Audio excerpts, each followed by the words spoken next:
Hello people, I'm Dave Rubin. This is the Rubin Report, the polar vortex of talk shows, and I've got Jenn Hoffman and Fred Karger with me. And we're going to start off with the NSA. They're up to it again, those crazy kids. Senator Bernie Sanders from Vermont, he asked if the NSA is spying on Congress, and basically they said, yeah, we are. This is the statement that they released. NSA's authorities to collect signals intelligence data includes procedures that protect the privacy of U.S. persons. Such protections are built into and cut across the entire process. Members of Congress have the same privacy protections as all U.S. persons. NSA is fully committed to transparency with Congress. Yeah, I mean, even the way they worded that, it's all backwards logic and confusing, and they're not outright saying that they're spying on Congress, but they obviously are. Considering Congress has an approval rate of like 6% or something, I feel like this is a little karmically wonderful, but this is really horrible, isn't it? Well, it's great because these are the types of things that Congress has let happen, and they think, oh, it's not going to happen to me because I have some sort of imaginary government protection, but Congress is not. They don't have any, most of them don't have any sort of security clearance or anything that would prevent this, so I think this is a good thing. I think it's great that someone finally inquired into it to find out if they're spying on Congress rather than assuming no, and then maybe it'll make them actually pay attention to things that they sign and things they vote on. So that to me is like the real issue here, is that they sign off on all this stuff, and it's Congress, it's the Senate, it's everybody. They sign off on all this stuff, and then they later find out, oh, it's affecting me too. So could this be the thing that gets the NSA stuff to critical mass? Because now that it's about them, they might have to do something about it, right? Well, we're seeing a series of blue ribbon panels and hearings, and there are going to be so many people. The White House is hosting a meeting with members of Congress, NSA, and other people that are influenced by this, and it's going to just be a disaster, I think, because we do need national security, we do need intelligence to protect the homeland, but of course they've gone too far, and now it's just going to be, everyone will be finding out about it, and I think that's a big threat. Yeah, so I've been completely against this whole thing, obviously, and I pretty much agree with Rand Paul on almost everything he said about this, but how do we, as regular people don't, that's funny when you say you agree with Rand Paul, somebody's going to laugh. Raise my eyebrows there. But how do we as regular citizens get to sort of negotiate what we can accept, because we don't know about all the threats, and that's what they use against us all the time. Well, you don't know what's going on. So how do we have a rational conversation about it? So I think the first thing to say would be decide if we care what the threat level is, and does that mean that we lose more personal freedom just because of some implied threat or some imaginary threat? So basically it's like us saying, we don't, whether the threat is, you know, somebody's going to come terrorize us right now, or the threat is domestic or whatever, we have to decide this is the level that we're going to take, and then you get involved with the people that vote on these things like Congress and everyone else. But I think the problem is that citizens, people like us, aren't normally proactive. We think this is happening to us either way. Like we can't do anything about it. And maybe we can't, because honestly there was really no movement on this until now. As you were saying, now they're having the blue ribbon panels and they're caring about it suddenly. It wasn't until members of the government that were affected by this or potentially embarrassed by this that they did anything. Yeah, what does it say that we needed a socialist senator to bring this up, right? From Vermont. I mean, I'm pretty sure he identifies as a socialist, doesn't he, sort of? He's an independent, but I think he's kind of a socialist. Like, what does that say? Because nobody from the Republicans was going to really do it, and nobody from the Democrats. We needed a socialist to protect us from the NSA. I can't believe it's been 7 months since Edward Snowden released the documents, and that no one, and of course every phone record has been bugged. Well, do you think the 435 members of Congress haven't concluded that they are also subjected to that? It's government at its worst. That government speak we just saw in the statement from the NSA is a joke, and they really need to be held accountable. And I'm glad that President Obama is finally stepping up. He's of course been aware of all this and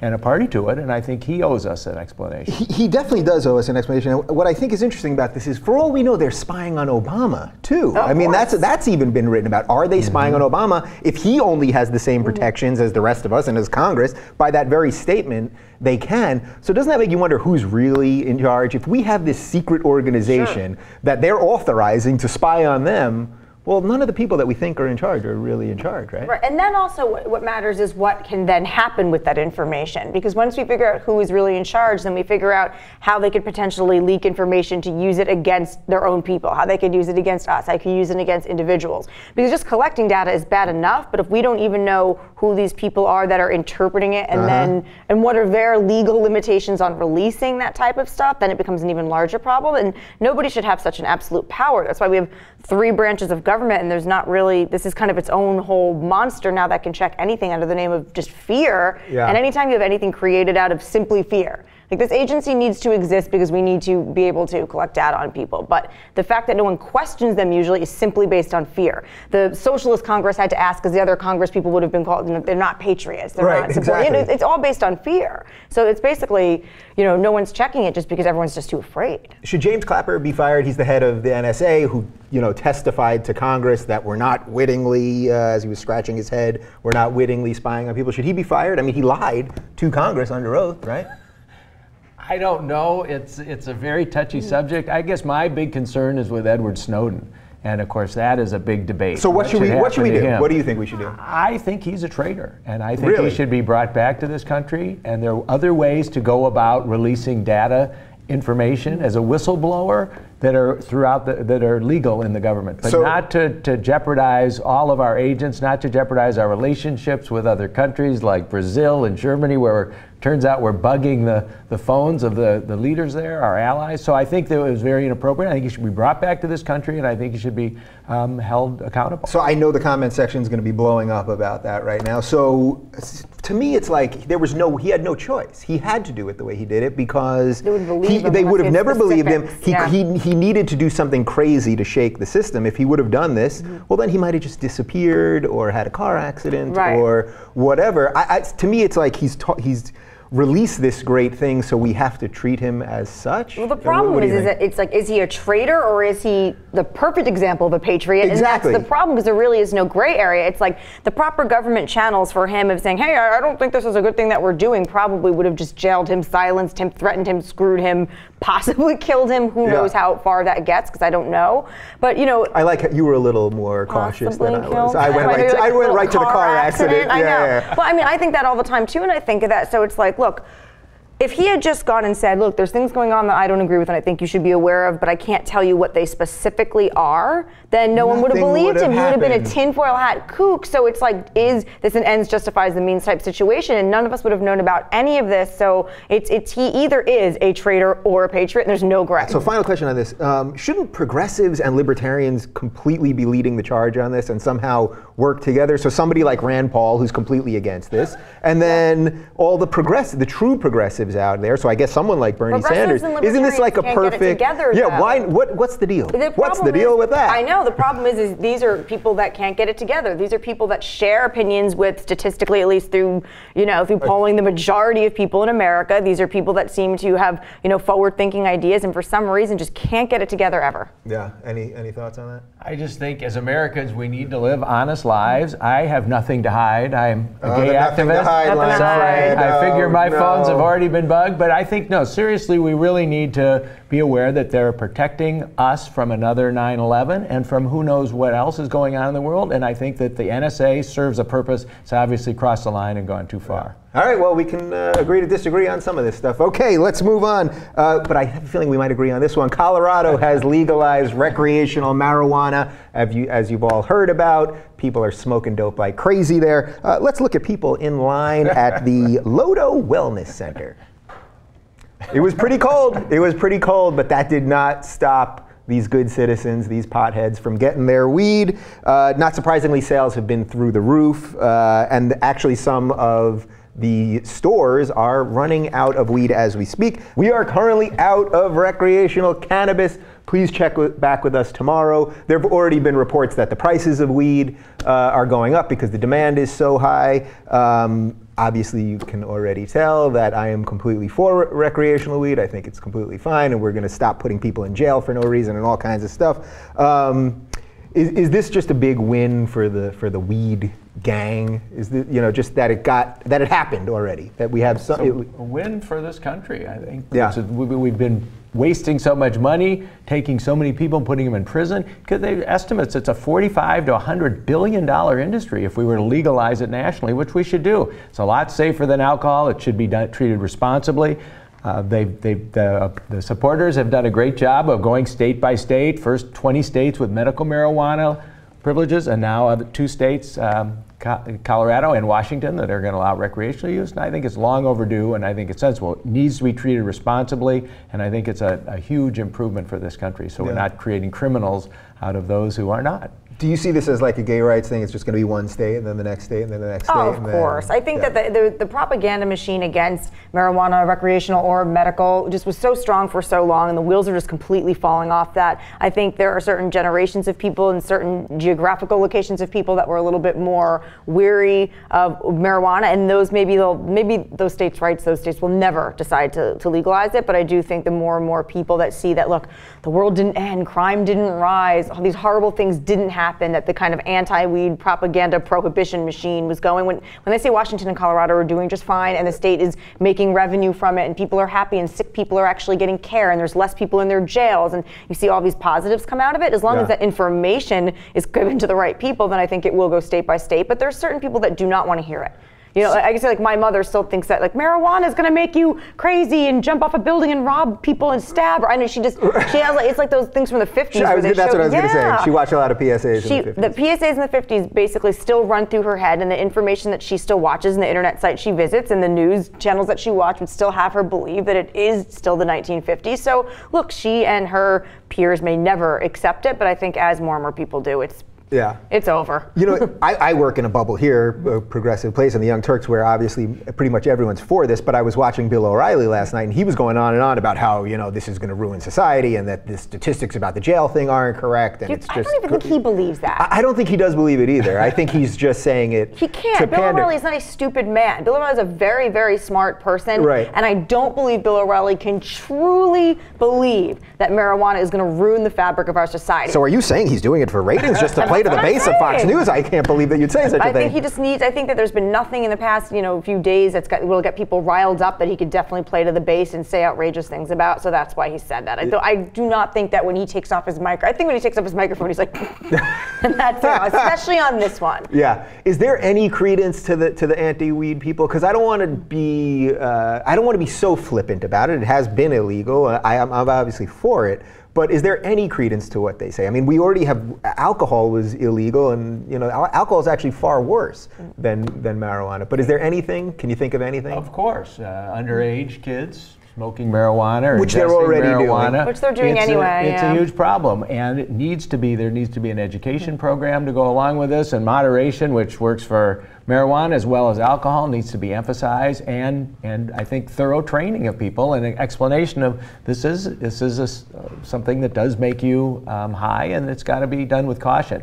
But we need to legalize marijuana nationally, and I've been a strong advocate of that forever. The millennials are now coming into power and are going to take this issue, I think, nationally, and I think you'll see a national marijuana legalization push going strongly. We've had two great heroes doing it financially, that George Soros and Peter Lewis, who just passed away, who've been putting up millions and millions of dollars in these 20 states and in Washington and Colorado. And in other countries too, with the George Soros' interest. And I think it's important. I think that we need to do that, create a level playing field in this country. So is the next step of this whole thing is that someone's going to, we did a story on it a couple of weeks ago, but that someone's going to step in and really make a push to have like a Starbucks weed place. Yeah, and it's not going to, this isn't going to happen through, I know the millennials are going to push it and people are going to want it, but it's not going to happen until someone like a George Soros or someone who has really, really big, potential, corporate vested things like farming, like a Monsanto type, something like that, who wants to really make profits, tobacco industry, somebody like that is going to be the person to help. We basically need to have a weed aisle at Walmart. Honestly, I think that's what gets things done in America right now. That's probably what I think is one of the biggest problems in America right now, is that something doesn't become acceptable until some huge corporation finds a way to make it profitable, and that's fine that they're allowed to do that and it's going to push it through, but I think that's just the truth of it is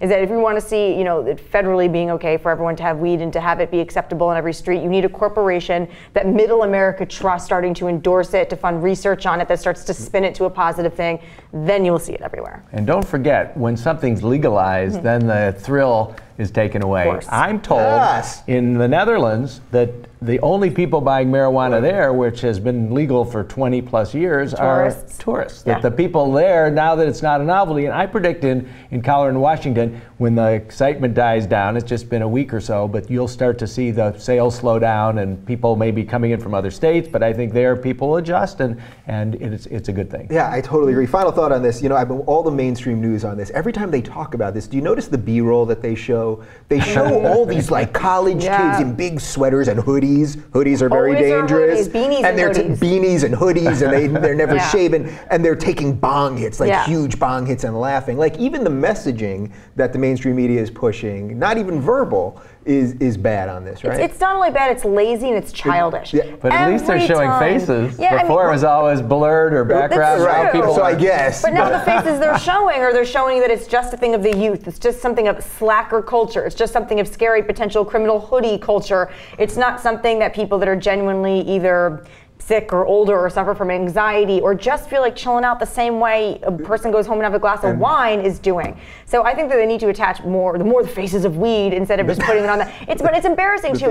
Look, the band, it's childish and it's lazy to do that. Anytime somebody references Snoop with weed or plays Bob Marley in the background, I'm like, is that how narrow-minded you are, that you think that the only people that have any interest in marijuana culture are either Snoop Dogg or listening to Bob Marley or are in college or can't shave their face? Like, grow up. Yeah, What and the about the answer commercials? sadly is yes for the people that are putting these Can't wait back. to see the marijuana commercials coming out. Yeah, exactly. That'll be good. All right, from weed to guns, because nobody shoots anyone while stoned. I thought this was appropriate. Gun sales have hit a new record. So the Newtown shooting, which was in December of 2012, for the 3 months after that, you can see a big spike in the 3 months following. And then for some reason, when it gets a little warmer out, I guess no one buys guns in the middle of the year and towards the summer, and then it goes up again. Look, you know, the thing with guns, it's like something horrible happens, and I think the natural reaction would be to think that maybe people will be less interested in guns when a bunch of children are shot, and yet we have now all this proof that that's absolutely not true.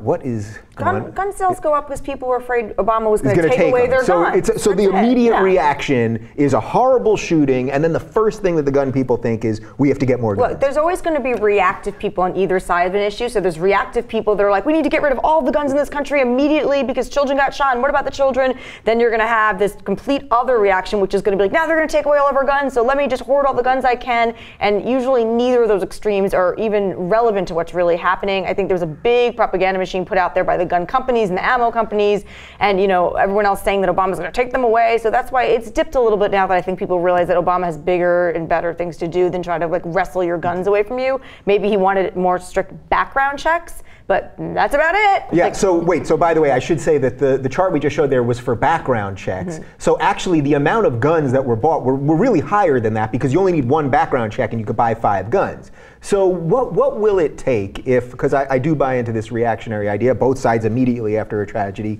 stake their claim. What will it take to get some kind of gun control? Because that was the chance. We had our chance right after that, and Obama couldn't do it. He tried and couldn't do it. And he still is. Yeah. I mean, that's a very important issue, and I'm sure we'll hear about it in the State of the Union in 3 weeks.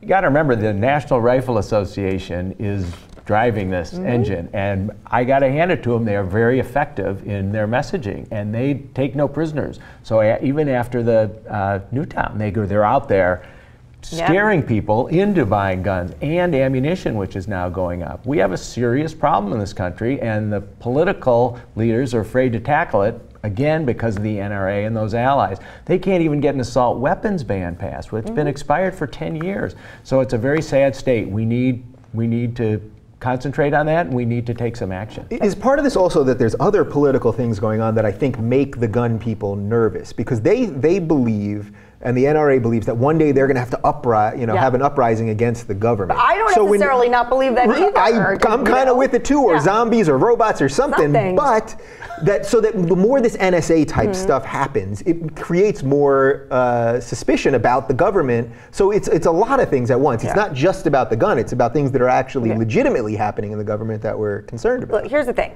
If you are a reactionary person in any way, in any area of your life, you are an idiot. Seriously. That's a strong statement, and people are going to be like, why would you say that? It's true. If you're a reactive person and you hear information that you're not sure where it's coming from and decide to freak out and panic immediately, oh my God, you're an idiot. Yeah. That's it, and that's simple. And I think a lot of people, it's all personal responsibility type stuff. It's all going, okay, what's really going on? Let me find out the real information, and let me find out where it's coming from. And the larger problem in this is no one really cares where everything's coming from when we hear this type of information. And like you said, it's the gun lobby. So when we find out how much the gun lobby has have paid for all different members of Congress, paid for different people's campaigns, paid for everyone. They can't pass an assault weapons ban. How could you, when people are getting so much money when they're putting food on their kids' tables in the government because they're getting money from organizations tied to the NRA? Right, so, and you know, after Newtown, there was something like 90% people wanted an assault weapons ban, and they still couldn't do it. So that just shows you how... The NRA is very smart.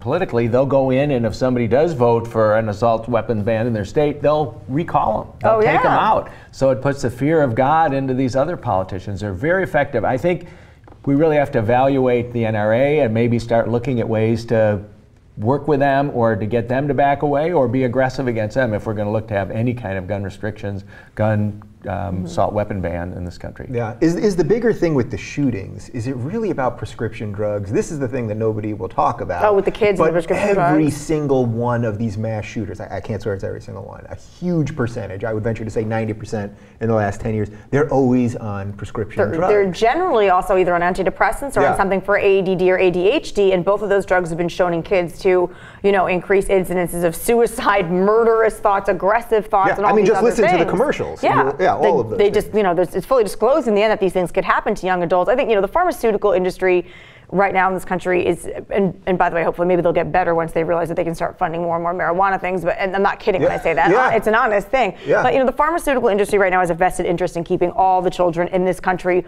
on their drugs, so then they become, you know, users of more of the drugs when they get older and over again. And the fact that almost every single one of these kids involved in a shooting has been on an antidepressant or on some sort of, you know, amphetamine type, Ritalin type thing is a huge problem, and no one wants to talk about it. Yeah, why won't we? Is it for the same reason that we won't deal with it? Is it because the NRA and the pharmaceutical guys, that their lobby is just as powerful, but we just don't hear about them as much, right? It's environmental as well. We look at the families, look at the mother in the Newtown situation who was buying her son guns. And, it's a lot, I think, based on the family. I don't think we can just demonize the pharmaceutical industry on that. Parents are trying to help their kids, but I know families who are very concerned about their kids because they've got these wild kids and they're not sure what they're going to do. And it's important that we work with the families, mental health experts, and that there is that health care part of Obamacare or something to treat mental health issues in this country. It's not just the mass murders, but it's so many other crimes against society. Yeah. So last part on this, which I think is sort of what you're getting to, how much of this is also the media's fault? Because we don't deal with two things at once ever. So a shooting happens, we immediately say it's about a shooting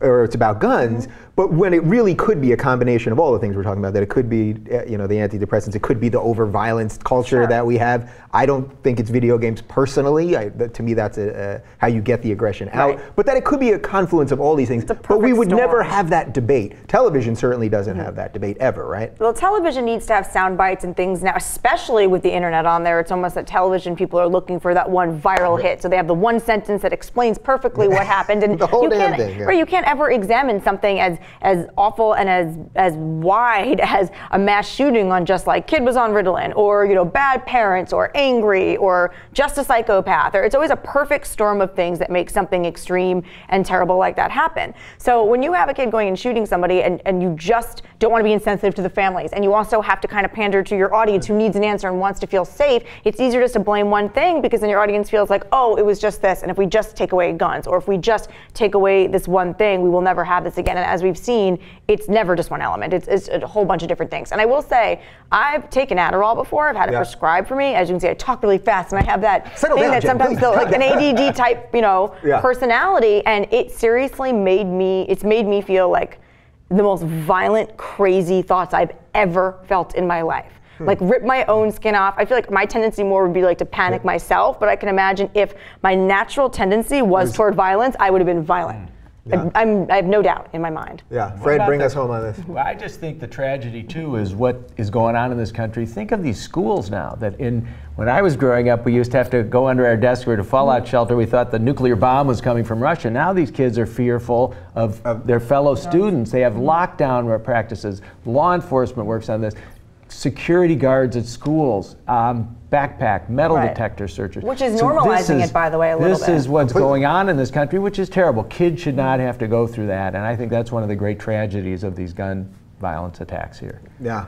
All right, well, we do have some good news because Americans do agree on certain things. You wouldn't know that if, from the Duck Dynasty thing, everyone loves gays or hates gays, or Obamacare rollout, or the whole thing, everything. They always tell us we're so polarized, but actually Time Magazine did a little survey, and it turns out that when it comes to pot, abortion, gays, some of the big social stuff that we talk a lot about, Americans pretty much agree on that stuff. So on weed legalization, 58% of Americans say the drug should be legal, okay. On abortion, 78% think abortion should be legal under all or some circumstances, and just 20% think it should be illegal in all circumstances.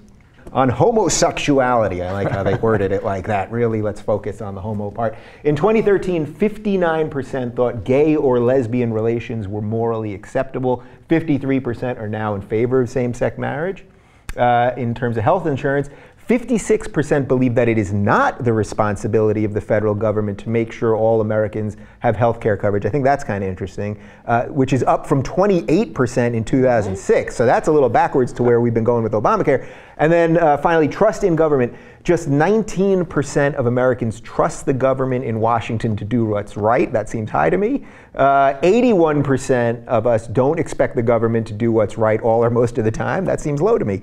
And a record high 72% believe the government will be the biggest threat to the country in the future. So all right, we'll start backwards. That sort of goes to what we were just talking about guns and the NSA and all that. So let's just talk about this purely in terms of the government. This is really bad news if you're a government guy, right? Sure. Yeah. And it's really bad news for everyone who's financially supporting the government and pouring money into the government, although that seems to be where the money's going. Yeah. I think Americans are starting to notice that the government is really financially controlled and that so much money goes into our government that we're starting to question why. And I think that's when the distrust starts. I think you don't trust people when they're making decisions based on their own interests. When a small group of people has all the money in the country and is basically putting more money in to keep their interests high, I think we're starting to be aware of that. And why would you trust people like that? I don't think all people in government are, not trustworthy or trying to do something negative or trying to hurt you. There's no evil empire going on. It's just the way the system is set up right now, and people are starting to wake up. Yeah, I mean, it is just this giant sucking system. So as you're still a registered Republican, if I'm not mistaken, right?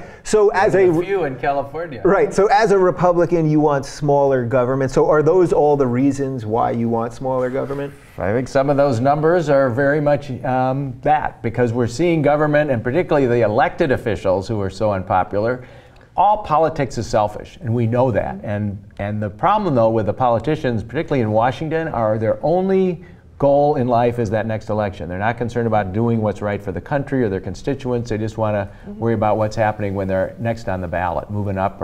So that's one of the big problems, and that's why Congress is held in such poor esteem. But I think overall there's confidence somewhat in government, although these are conflicting numbers. But Mark Twain had talked about lies, damn lies, and statistics. And I think that's what a lot of these polls show. It's very confusing. I think that in situation where we need to rally around government, the American public is there and believes in government, and they said that they think they're trying to do the right thing, 81%. Yeah. But we're still a country that's very divided, and we have a lot of differing opinions.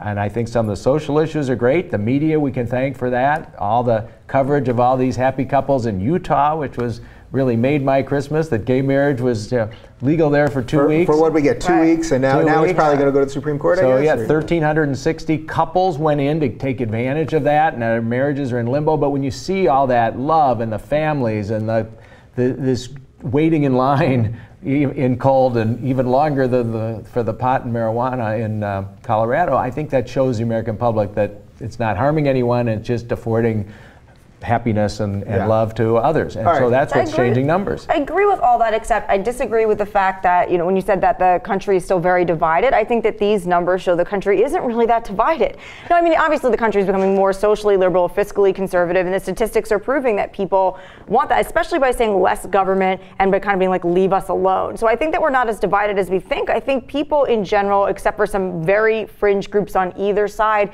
kind of are like, why don't you just kind of like leave us alone and let let us figure it out. People are getting smarter and more informed, and as they get smarter and more informed and see what you were saying, like see people's weddings happening, see, you know, that people in Colorado aren't running around committing crimes because they're on weed, they'll become a little bit more relaxed and realize that you can trust the people to make our own decisions. Yeah, so Fred, I'm going to give you some public props here. So you ran for president on the Republican ticket, the first openly gay man to run on either party platform. You actually qualified for the Fox News debate, and then they didn't let you in.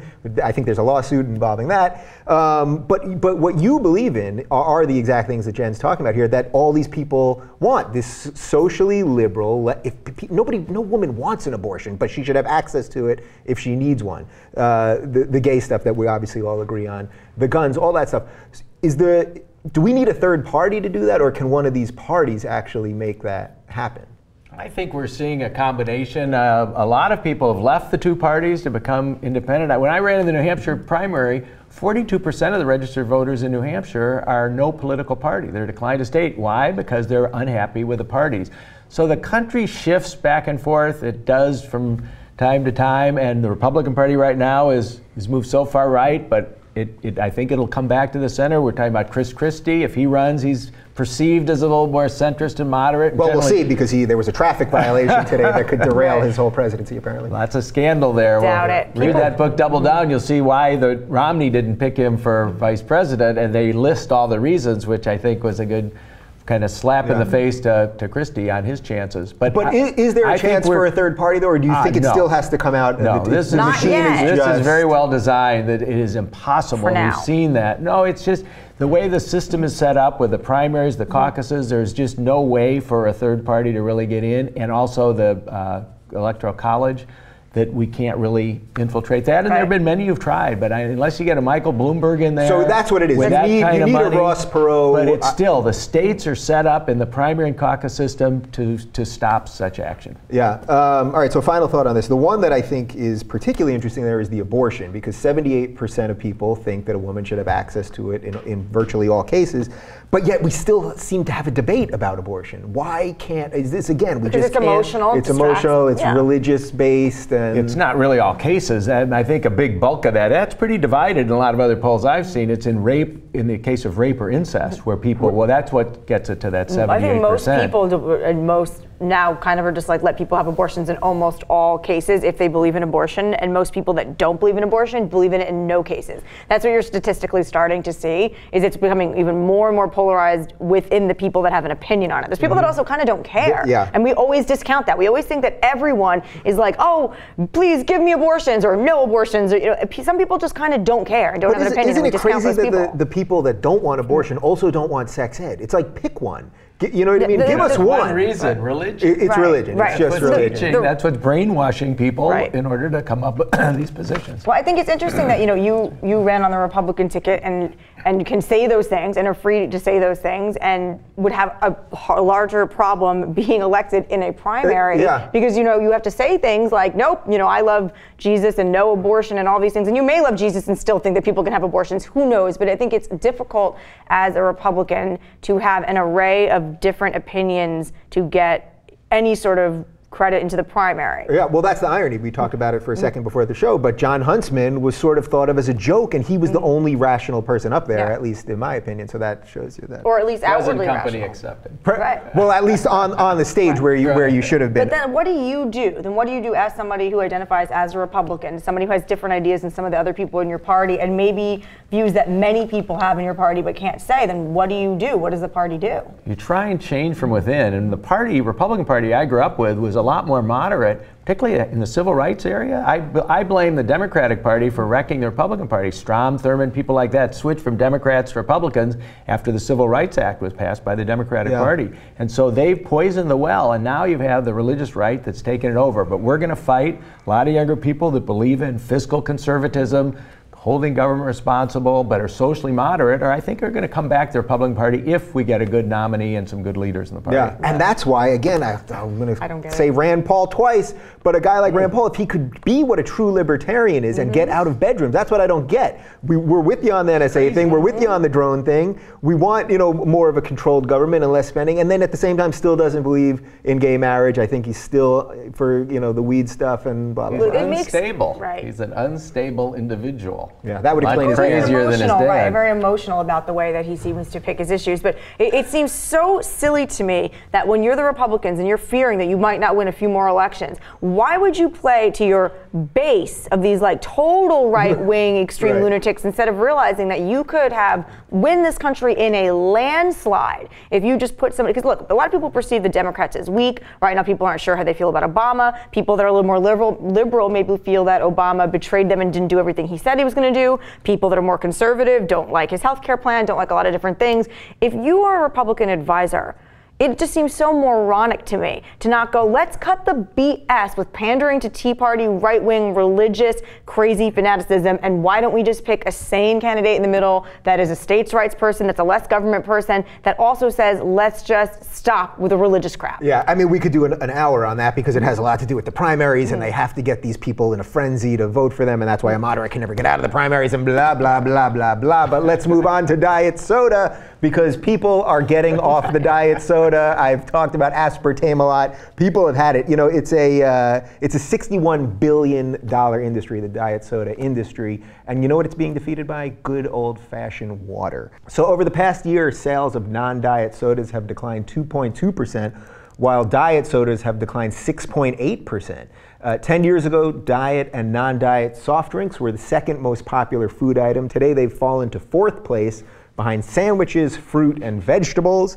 And side effects of aspartame include headaches, mood alterations, hallucinations, gastrointestinal problems, and actually much, much more. This strikes me as really good. I think all this chemical stuff that we're putting in our body, that somehow in the 70s it became okay to put just this evil stuff. That there's some connection to Donald Rumsfeld and his family, that they sort of pushed this thing through the FDA in like 72. Yeah, water. Water's good for you, huh? Thank goodness. Isn't that something? It's just a basic knowledge would be that water is good for you. When you're drinking chemicals and you're nourishing your body with chemicals, you're not nourishing your body at all. But I think one of the things is people that drink diet soda for a long time were under the impression that diet soda is healthier because the sugar is bad. Yeah. So now all these people are receiving more information about diet soda really not being that healthy, so people are just dumping it. And in this particular article that you're referencing, they interviewed somebody who was at the gym and saying, first of all, who chugs a diet soda after going to the gym? Yeah. But I guess they're making the point that people used to be looking for either sugary drinks or diet drinks as part of their health, their healthcare type thing for themselves. They're just like, oh, I don't drink soda, I don't drink fruit juice, I drink diet, therefore I'm drinking nothing because of the 0 calories and the misleading, nature of that. But now people understand, they just know better. How about that? We know better. We finally. And if you're drinking diet soda, you look like a weird. I mean, I actually think it also could be as much as thinking, what do I look like drinking a diet soda? And I think once you have more self-awareness, you realize, like, what does this even mean? What am I drinking? It just looks so outdated and weird and chemically and gross. I think people are just like, look, it's diet, ew. Right. It's funny. Remember the soda? Coke? Yeah, ew. But you're a Diet Coke guy, right? I love Diet Coke. You love Diet Coke. So what do you think? You're putting all this stuff. Now. You're putting this stuff in your body. Why are you doing it? It's no worse than Coke.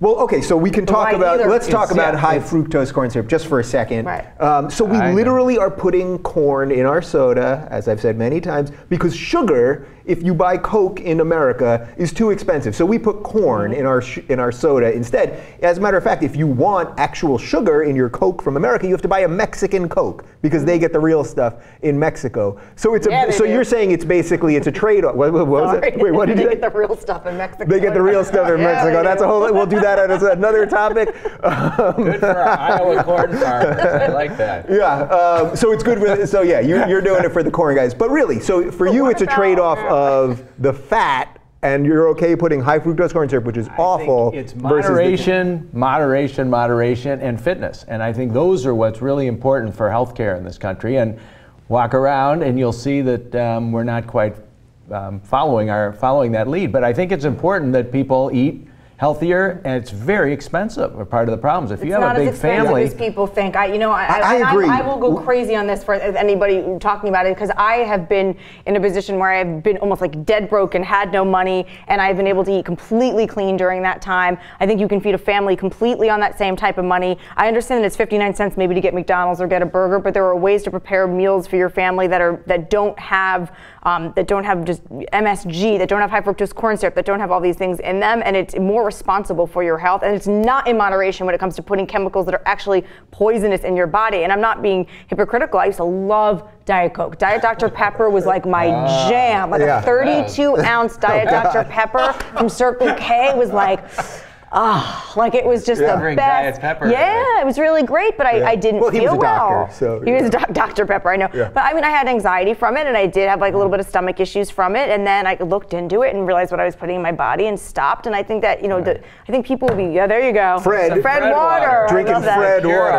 I love that you carry the water with your name on it. I also like that it's flask shaped. Yeah, that is very nice. This is the future. But it is not, it's a myth that it is more expensive. I think initially it might be because you might have to retrain yourself on how to prepare meals. You might have to figure out how to get your kids to like things that are associated with something they don't want to eat. But I don't think it is outrageously more expensive when in the end you have people with diabetes and you have people that are so sick and can't even afford the hospital bills with all these things that are becoming directly related to what people are putting in their body. I do think people can heal themselves through healthy eating, and I'm an example of it. So, and trust me, I love Taco Bell and I love all these things. I'm not saying people shouldn't have access to whatever. Eat whatever you want. Yeah. We should have access to soda. We should have access to fast food, access to whatever you want, but you will feel a lot better if you cut that shit out. Yeah, and also, first off, McDonald's, there is no such thing as a 59-cent hamburger anymore. It is $1, and every time we do a topic like this, which we do a lot, that's what everyone says. Well, fast food's cheaper, and so if you tell people to cut it out, you're only hurting the lower economic people. However, for the let's say $7 that you can get a meal at McDonald's, like a number one or whatever, you could go to Trader Joe's and get a sandwich and actually a juice or a water. So I think that argument, I know it sounds good, and I know people are going to get pissed in the comments, but I think that argument sounds better than it actually is. Does that jive with you? There are families out there with 5 kids that have a problem. When I go buy an orange for $1, I'm thinking if I had a family to support, how would I do it? So there needs to be I'm not saying it doesn't exist in bulk where families can eat healthier. Michelle Obama's done, I think, a tremendous job in doing that and trying to combat childhood obesity by promoting healthy eating. Vegetable garden at the White House. There's a lot of symbolism going on, and it's very important if 318 million of us are going to survive that we become much more healthy, and again, moderation. Yeah. And you can have some treats. You can have that chocolate cake, but have a smaller piece and not doing it every night. Yeah. I don't think the chocolate cake's hurting people as much as if the chocolate cake is made through chemicals. I think if you make chocolate cake with the ingredients that initially went into making a chocolate cake, you would have people that are healthy and eating a cake in moderation. I think when you're eating a chocolate cake that is not even food, you're going to be sick whether you have moderation or not. Right, so bringing this back to diet soda, which is made with all this stuff, there's just going to be a certain amount of people that are going to do this no matter what, right? Like, is that just fair to say? Like, there's probably a good 40%, I mean, I'm pulling that out of thin air, that will just do it no matter how bad you tell them it is. Sure. They're just going to keep doing it. Now there are alternatives out there too. When I was a kid growing up, there were not even any Mountain Dew then, I don't think. So now you've got a huge variety of healthier drinks that the soft drink companies are making. Look at Coca-Cola and Pepsi make water now, and flavored water. And there's stevia, and there's agave, and all kinds of other sweeteners. So there are choices. Yeah. All right, well, final topic. This one sort of brings everything we've been talking about together, I think. Business Insider reported an interesting little study showing that regular drinkers are less likely to die prematurely than people who don't drink at all. The study looked at individuals between ages 55 and 65, spanning a 20-year period, and accounted for variables ranging from socioeconomic status to level of physical activity. Of the 1,824 study participants, 41% of the moderate drinkers died prematurely. 69% of the non-drinkers died prematurely. That's a lot of people. And 60% of the heavy drinkers died prematurely. Some of the reasons that they say that drinking could be helpful beyond, there's Restravol in red wine, and as I always say, Barbara Walters bathes in it. That alcohol is also a social lubricant. You have a drink, you talk to people, and your endorphins start going. You feel better. You might treat yourself a little bit better. So there's some social reasons for it. Non-drinkers have also been shown to have greater instances of depression, which even though alcohol is depressant, I think that's kind of interesting. So first off, do we just have to say that excessive drinking is no good, but that basically first off, I would look at who paid for that study.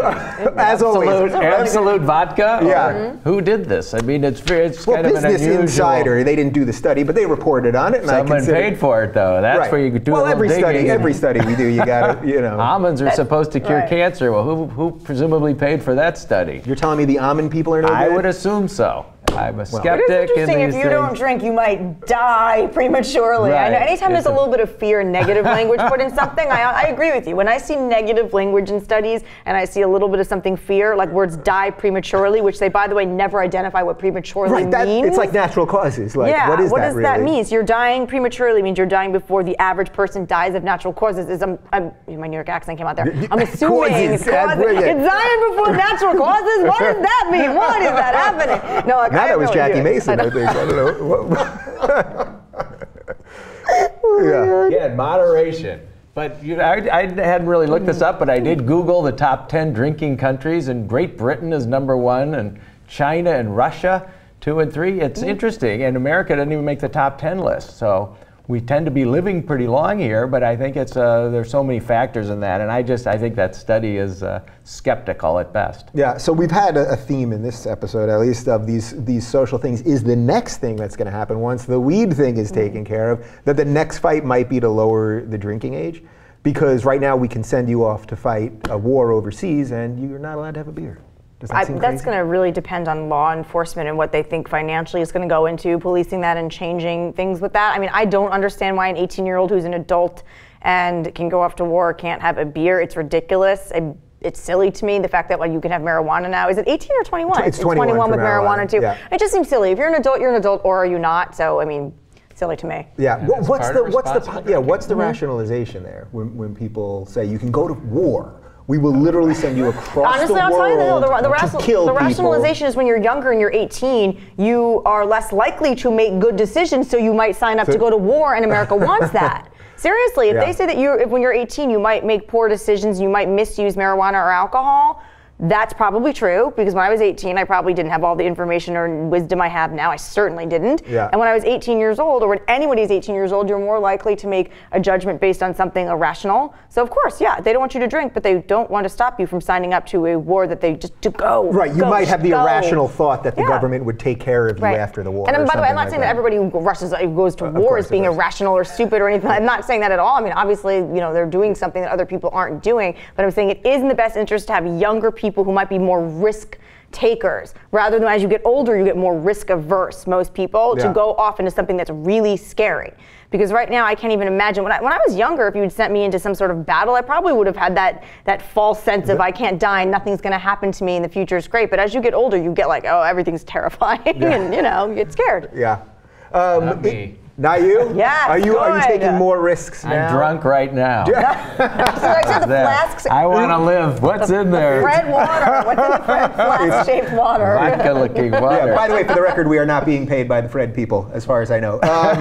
If they had done this study and it had come out the other way, saying that drinking does lead to premature death, do you think that would stop anyone from drinking? Because to me, these things, I agree, these studies are, you got to figure out where they're from and all that, but also that people just sort of do what they do, and we can look at it, but they just do what they do. There's a stigma against drinking in this country. We even prohibited it for about 5 years with prohibition, which didn't work. So you have families in Europe that start kids drinking a glass of wine or sip of wine when they're young, and so it's not a big don't. And now in this country, you have to wait till you're 21, so people figure out a way to get around that. So it might be reasonable to lower it. And again, once you can have it and it's legal, then there's not as much interest. And I think that's probably a healthy thing to do. And on that note of health, I hope you were having a cocktail, maybe smoking a J while you were watching. I want to thank Jenn Hoffman, Fred Karger. Their Twitterers are right down below. Click the subscribe button, for God's sakes, people. How many times do I have to tell you? Thank you. We'll do it again next week.